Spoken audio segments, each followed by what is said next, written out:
મરું તું કહે એમ વાલી તારું કેવું કરું તું લઈ જાય જે એ બાજુ કરું તું જે માંગે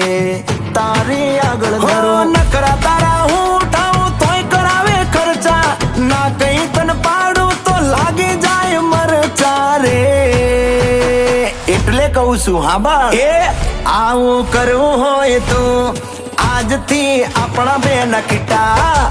આવું કરવું હોય તો આજથી આપણા બેન કીટા